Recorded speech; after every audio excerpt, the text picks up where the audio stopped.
네, 오늘도 하나님을 예배하는 사랑하는 우리 모든 성도님들 심령 위에 주님의 은혜가 평강이 넘치시기를 축복합니다. 본문을 통해서 우리 애굽의 총리가 된 요셉이 아버지와 형제들을 애굽으로 초청함으로써 야곱이 그의 가족과 모든 재물을 싣고 거느리고 애굽으로 이민 가는 장면을 보게 됩니다. 이 야곱 가족의 이민은 그동안 화려했던 가나안 시대가 끝이 나고 애굽 시대가 새롭게 열려지는 것을 의미했습니다.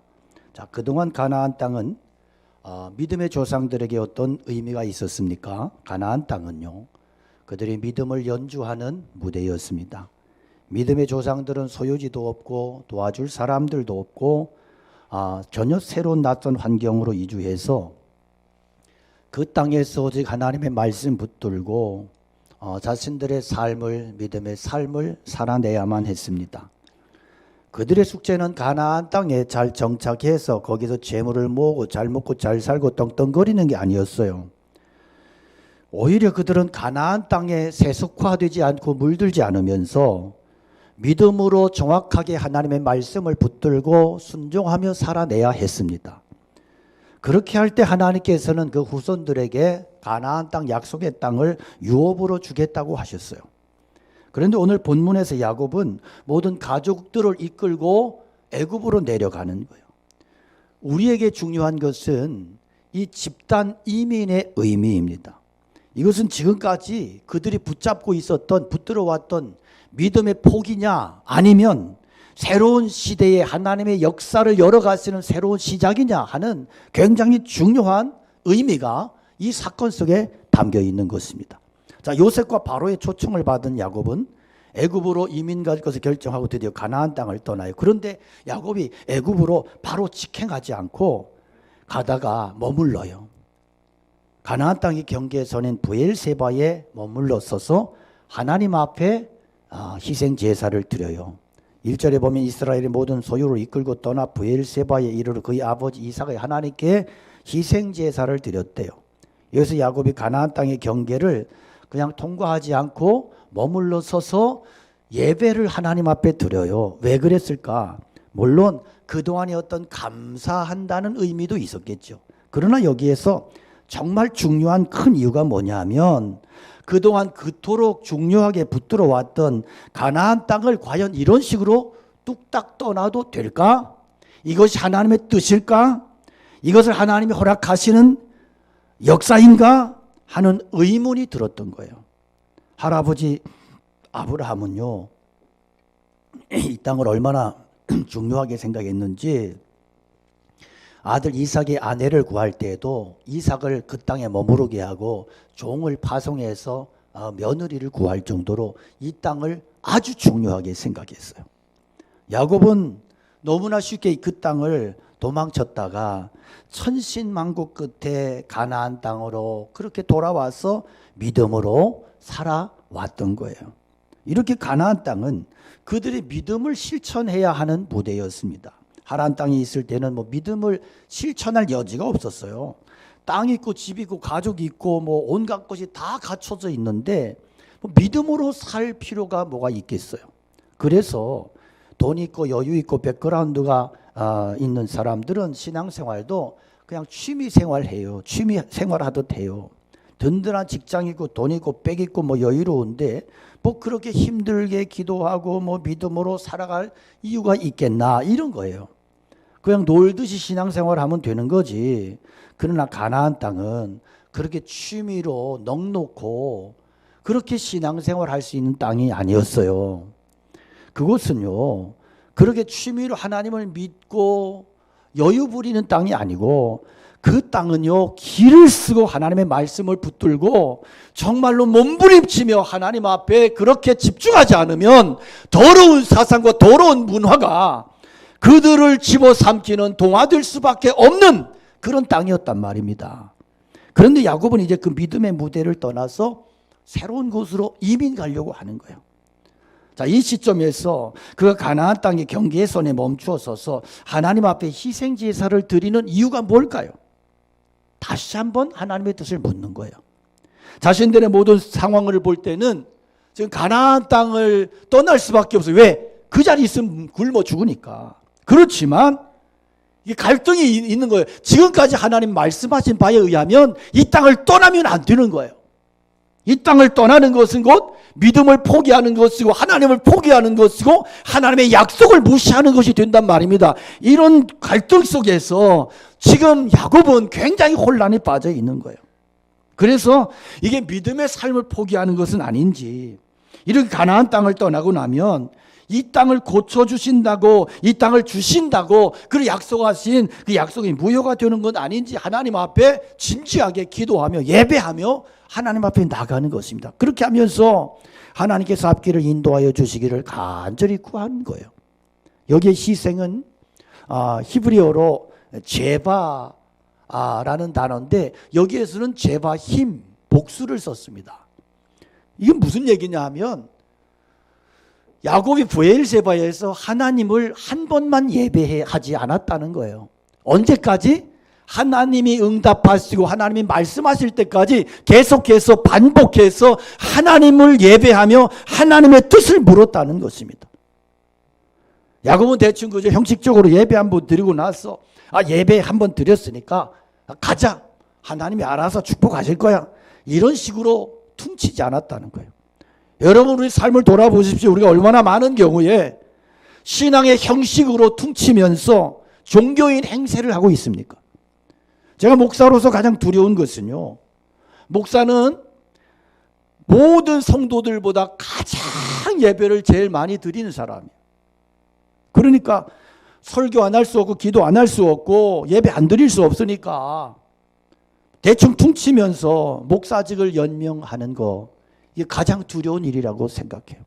제가 청년 시절에 가장 충격 먹었던 것이 이렇게 그 목사님이 앞에서 설교를 하시는데 너무 여유롭게 막 얘기 저 얘기 하는 거예요. 이 시간이 많이 가니까 뒤에서 사모님이 이걸 하는 거예요. 그만하라고 좀. 시간이 너무 갔다고. 그러니까 목사님 갑자기 당황하더니 다음 주에 이어서 설교하겠습니까? 이게 삼류 드라마입니까? 이게 되게 충격이 됐어요. 어떻게 설교를 저렇게 할 수 있을까? 설교에 생명을 걸어야 되는 거 아닐까? 너무 충격을 먹어가지고 그때부터 저는 설교 트라우마가 생겼어요. 나는 설교할 때 죽도록 해야지. 젊을 때 진짜 설교하다 죽을 뻔했어요. 긴장의 끈을 놓을 수가 없어요. 지금도 설교에 대한 스트레스가 저는 많습니다. 여러분 그렇잖아요. 앞에서 목사가 맥 빠진 설교하는데 그런 설교의 신자들이 과연 은혜 받고 변화받을 수 있을까? 어불성설이죠. 이런 행위가 얼마나 게으르고 악한 것인가를 우리 사역자들은 두려워해야 돼요. 제가 지난주에도 우리 부교육자들 모아놓고 그런 얘기했어요. 성도들 앞에서 성의 없는 사역자 되지 말라고. 두려운 거예요. 이건. 생각해 보십시오. 여기서 야곱의 예배가 대충 드렸을까요? 그냥 퉁치고 넘어가는 예배가 가능했을까요? 그 얼마나 진지하게 절박한 심정으로 하나님의 은혜를 응답을 사모하면서 간절함으로 하나님 앞에 그렇게 예배를 드렸을까요? 오늘 우리에게 이러한 간절함의 은혜, 예배 시간에 나와서 그냥 대충 피곤하니까 넋놓고 있다가 졸면 졸고 아니면 말고 이런 예배, 생명 없는 예배가 끊어지고 간절함의 예배가 우리 가운데 회복될 수 있기를 축복합니다. 그러면 야곱은 왜 애굽으로 내려가기 전에 브엘세바에서 이렇게 여러 번 반복해서 예배를 드렸을까? 그는 이게 굉장히 고통의 시간인 거예요. 혼란스러운 거예요. 여러분 신앙생활은 그냥 희낙낙하고 그냥 그렇게 뭐 웃고 떠들고 즐기는 겁니까? 아니요. 우리가 믿음의 경지에 들어가면 들어갈수록 신앙은 진지해질 수밖에 없고요. 때로는 혼란을 느껴요. 때로는 굉장히 고통스러워요. 그 속에서 하나님이 말씀하시는 음성을 듣는 것이 신앙생활이에요. 오늘 야곱이 희생제사 드리면서 하나님 찾는 장면이 나오는데 그 하나님의 뜻을 구하고 하나님 앞에 간절함으로 나가요. 그렇게 반복해서 예배하는 절박한 예배자 야곱에게 하나님이 드디어 응답하시는데 3절에 보면 하나님이 이르시되 나는 하나님이라 네 아버지 하나님이니 애굽으로 내려가기를 두려워하지 말라. 내가 거기서 너로 큰 민족을 이루게 하리라. 야곱은 심한 두려움 속에 있었던 거예요. 물론 애굽은 지금 아들 요셉이 총리가 돼서 자기를 기다리는 땅이에요. 여러분 얼마나 아버지 입장에서 이거 떵떵거리고 자랑할 만하겠어요. 그렇잖아요. 여러분 자식들 자랑하려고 막 너무너무 애쓰지 않아요? 셀 모임을 하고 셀 예배를 드리다가도 자식 자랑할 일이 있으면 잠깐만, 우리 아들이 이번에 시작하면 그냥 그날 예배는 그냥 꽝이야. 그날 셀 모임 뭐 예배 나눔 다 꽝이고 그 사람 자식 자랑 듣다가 끝나. 이럴 정도로는 자식 자랑에 환장한 사람들 아니요? 저희 아버님도 제 자랑을 많이 하세요. 우리 다섯째 아들이, 아들도 많아, 다섯째 아들이 목회를 그렇게 잘한대요. 뭐 멀리 계시니까 잘하는 줄 아시겠죠 뭐. 그런데 우리는 이런 식으로, 그러니까 야곱은 야 요셉 얼마나 흥분돼. 그놈 떡잎부터 달랐어. 어릴 때 내가 그래서 그놈을 사랑했던 거야. 야 내려가서 내가 사람들 앞에서 내가 요셉의 아버지입니다 폼을 잡고 그러고 싶지 않겠어요 인간적으로. 그런데 야곱은 이런 게 한중에도 없어. 지금 뭐 하고 있어? 신앙적인 문제, 영적인 문제 때문에 괴로운 거예요. 여러분 신앙은 이런 거예요. 믿음의 삶은 이런 거예요. 야곱에게 있어서 가나안 땅은 약속의 땅, 언약의 땅이요. 이 땅을 떠나는 것이 과연 하나님 앞에 옳은 것일까? 믿음을 포기하는 것은 아닐까? 이 갈등 속에서 계속해서 예배드리고 계속해서 하나님 앞에 제사하면서 하나님의 뜻을 구하는 거예요. 하나님, 내가 가둬두는 겁니까? 지금 이런 상황 속에서 내가 내려가는 것이 과연 하나님의 뜻에 맞는 것입니까? 저는 이런 신앙의 모습이, 이런 태도가 오늘날 올바른 신자의 모습이라고 믿습니다. 한국 사람들의 신앙에 배어 있는 게 뭐냐면 한탕주의예요. 우리는 한 방에 끝내는 걸 굉장히 좋아해요. 그래서 옛날에는 뭐 요즘은 그런 사람도 별로 없지만 옛날에는 연초가 되면 신자들 중에서 믿음 있는 사람들은 많이 금식 기도했어요. 3일 금식, 일주일 금식, 뿌리를 뽑는다 막. 그런데 금식 끝나고 이틀, 3일 밥 먹고 나면 말짱 도루묵되고. 이 한탕주의가 문제야. 우리는 한 방에 끝내는 거 너무 좋아해. 신앙의 싸움은요, 한 방이 아니고 여러 방이에요. 제가 그런 이야기 한 적이 있죠. 저희 친척 중에 아주 고지식한 지금 돌아가셨는데 저희 매형이 소를 키우는데 소가 뿔이 자기 살을 파먹는 거야. 이렇게 뿔이 들어가는 거야. 휘어가지고. 그래서 이거를 묶어놓고 톱으로 잘라줘야 돼. 얼마나 힘들어. 막 너무 힘들어요. 소 뿔이 잘 안 잘라져요. 그걸 잘라줘야 되는 거야. 그런데 아주 농담을 정말 좋아하는 저희 먼 친척이 그 얘기를 듣고 나서 그랬어요. 히치미를 뚝 떼고 그거 간단한 방법이 있다고.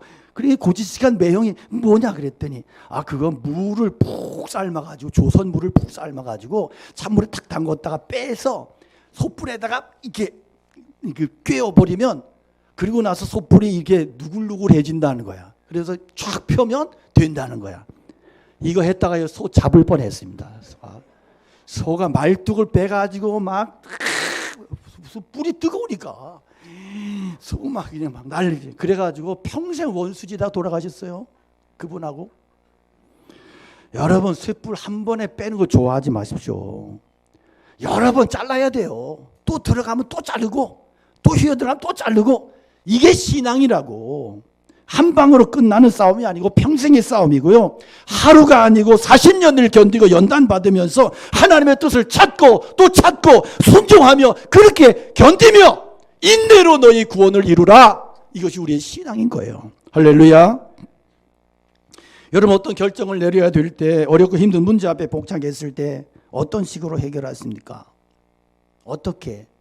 야곱은요 그때 예배 드리는 거예요. 부엘세바에 멈춰서서 기도하기 시작하는 거예요. 그랬더니 하나님께서 분명한 응답을 주셨어요. 야곱의 인생 속에 두려움에 빠졌던 경험들이 많이 있어요. 그가 형의 장자권을 빼앗아 가지고 야반 도주하다가 베델에서 두렵고 춥고 떨리는 그 밤에 하나님이 나타나셔서 그에게 말씀하셨죠. 또 천신만고 끝에 고향으로 돌아올 때 애굽이 400년 군사를 거느리고 온다는 소문을 들었어요. 그래서 야곱이 머리를 잔꾀를 부리죠. 그래서 뭐 부인의 때, 뭐 노비들 때, 가축 다 이렇게 순서로 보내놓고 지 혼자 남았어. 형이 그들 다 죽이면 자기 혼자라도 도망치려고. 예, 정말 치사하고 비열한 호주예요. 그런데 그 밤에, 그 두려운 밤에 비겁함으로 그렇게 자기 목숨 하나 부지하겠다고 부들부들 떨고 두려워할 때 하나님 그를 찾아오셔요. 호세아서에 보면 하나님께 그가 울면서 간구했대요. 살려달라고. 나 죽는다고. 그랬더니 하나님께서 그에게 말씀하시고 그에게 응답해 주셨다고요. 그렇게 은혜의 체험이 있는 사람이 야곱인데, 이런 놀라운 은혜의 체험을 갖고 있던 야곱이 다시 한번 브엘세바에서 희생의 제사를 드리면서 하나님의 뜻을 구하는 것입니다. 우리는 여기에서 영적으로 성숙한 야곱의 모습을 보게 됩니다. 여러분, 우리가 주일마다 드리는 예배를 통해서 하나님의 뜻을 분별하고 말씀을 통하여 찾아오시는 하나님을 만날 때 우리 안에 진짜 변화가 시작되는 것입니다. 이 은혜가 넘치시기를 축복합니다. 축복합니다. 그러므로 오늘 우리가 하나님 앞에 나와 예배 드리는 것은 하나님께서 우리에게 이미 이루어 놓으신 구속의 사건을 기억하고 우리를 통해서 이루실 하나님의 나라를 내가 실제로 사모하는 거예요. 그러므로 예배의 중심은 무엇보다도 하나님과의 만남입니다. 이 예배 속에서 하나님이 누구신지를 새롭게 깨닫고 성령님을 통해서 깨닫게 하시는 말씀을 통해서 하나님을 더 분명히 깊이 알게 되고 깨달아지는 것입니다. 예배 가운데 거룩하신 하나님의 임재가 있을 때 거기에는 죄에 대한 깨달음이 자각이 일어납니다. 그 결과 세상을 향했던 우리의 마음과 생각이 하나님께로 돌이키게 되는 것입니다. 그러므로 예배는 한편의 드라마를 보거나 설교를 듣기 원하는 게 아니라 우리 가운데 임재하시는 하나님의 음성을 듣고 그 뜻을 분별하는 것입니다. 또 하나님께서는 영과 진리로 예배하는 자를 찾으시고 그를 기뻐하시고 그게 응답하시는 하나님이십니다. 오늘 교회가 점점 약해져 가면서 많은 성도들이 예배를 상대화시켰습니다.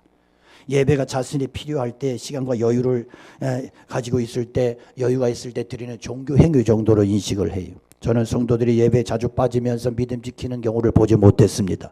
하나님께 드리는 예배를 자신의 삶의 최우선 순위에 두고 그렇게 하나님을 진정으로 예배하고 참으로 예배할 때 하나님이 말씀하시고 그리고 하나님의 선한 뜻을 분별하고 그리고 그 말씀 붙들고 고민하고 기도하기 시작하면서 우리 안에 진짜 변화가 일어나는 것입니다. 신트로피 드라마라는 책에 나오는 전 한동대 총장 김영길 총장의 간증이 있습니다. 미국에서 공부 마치고 카이스트 교수로 재직하고 있는데 한 지인으로부터 포항에 기독교 정신으로 설립되는 한동대 총장의 이 초빙 전화를 받았어요. 근데 그때만 해도 이분이 너무너무 이제 실력이 있고 잘 나가는 교수고 그리고 지금 연구하고 있는 그 프로젝트도 있고 그래서 뭐 그 신경 쓸 것도 없는 상황이었지만 전화 받고 났는데 이게 고민이 자꾸 되는 거예요. 아내와 함께 이제 전화한 사람의 초청인지 하나님의 부르심인지를 분별하기 위해서 기도를 시작했습니다. 근데 당시 포항공대 총장이었던 친형인 김호길 박사도 아주 적극적으로 만류하는 거예요. 네 연구가 지금 전성기 맞고 있는데 대학 행정을 맡는 건 국가적인 손실이라고. 그래서 두 부부가 주일 예배 때까지 예배 시간까지 기도하고 결정하겠다고. 그리고 예배에 참석했어요. 그때 담임 목사님의 설교 제목이 부르심과 순종이었습니다. 창세기 12장 1절로 4절의 말씀. 근데 꼭 이렇게 아다리가 또 돼.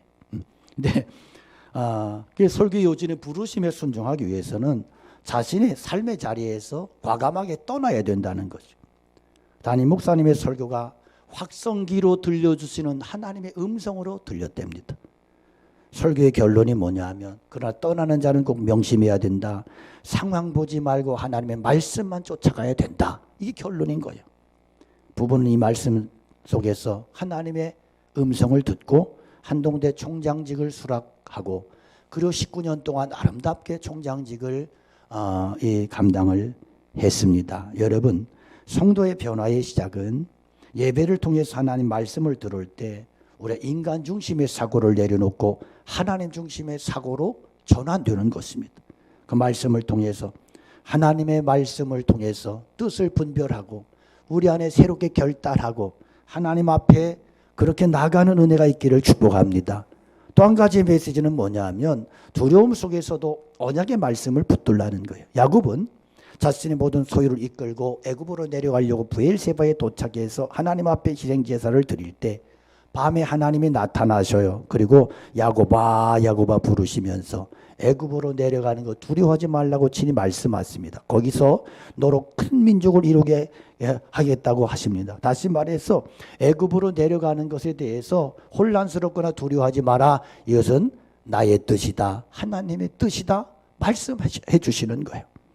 4절에 보면 내가 너와 함께 애굽으로 내려가겠고 반드시 너를 인도하여 다시 올라올 것이며 애굽이 그의 손으로 네 눈을 감기리라 하셨더라 말씀하세요.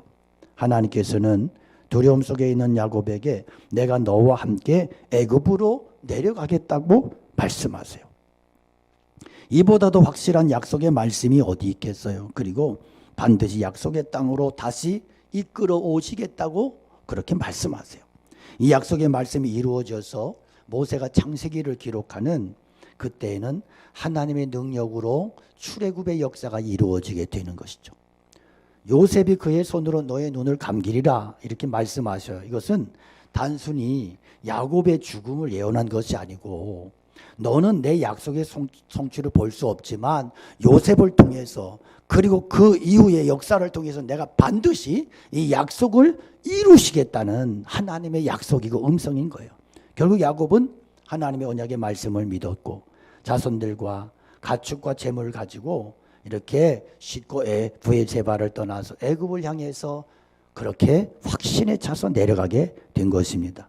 여러분 오늘 말씀 속에서 성경이 뭐라고 말씀하세요? 인생의 진짜 변화는 두려움과 위기 속에서 하나님의 언약의 말씀을 붙드는 것이라고요. 신앙생활은 막연한 어떤 것을 붙드는 게 아니고 추상적인 하나님을 믿는 게 아니고 믿음은요 상식과 경험의 범주 안에서 내 뜻이 내가 이해하니까 동의하는 그런 수준이 아니에요. 하나님께서 성경을 통해서 말씀하셨기 때문에 내 이성과 상식으로서가 아니고 하나님의 말씀을 진리로 법과 식으로 믿고 따르고 순종하는 것입니다. 여러분 성도의 능력이 어디에 있어요? 위기와 절망과 두려움 속에서도 약속의 말씀을 붙드는 것입니다. 엄청난 태풍이 몰아쳐서 산더미 같은 해일이 덮치면 그 세력이 얼마나 큰지 트럭이고 뭐고 다 삼키고 다 뒤지고 떠내려가고 막 휩쓸어 가는데 이럴 때 살아남으려면 어떻게 해야 되느냐? 자신을 끝까지 붙잡아 줄 수 있는 그런 것에 내 자신을 붙들어 매야 되는 거예요. 육체적으로 정신적으로 도저히 이길 수가 없어요. 그럴 때 믿음은 우리의 심령 속에 불어닥치는 영적인 풍랑과 위기 앞에서 끝까지 영원하신 약속의 말씀에 내 자신을 붙잡아 매는 것이 참된 믿음인 것입니다. 할렐루야. 시편 119편 116절에 보면 주의 말씀대로 나를 붙들어 살게 하시고 내 소망이 부끄럽지 않게 하옵소서 그렇게 말씀합니다. 여러분 우리의 신앙의 연륜이 더해지고 인생의 세월이 흐를수록 우리의 믿음이 순결한 순수한 어린아이 같은 그런 믿음 되기 원하고 하나님의 말씀을 정말로 진실함으로 거짓 없이 그 말씀을 내가 온전한 믿음으로 그렇게 붙들고 살아가는 성도들이 될 수 있기를 축복합니다. 어느 시대 어느 곳에 사는 사람들에게든 가장 중요한 것은 자신에 대한 자기 자신의 이 영혼에 대한 질문이에요. 왜 살아야 되는지, 죽고 그 이유는 어떤 것인지, 어떤 삶이 가치 있고 의미 있는 것인지 우리는 끊임없이 질문해야만 돼요.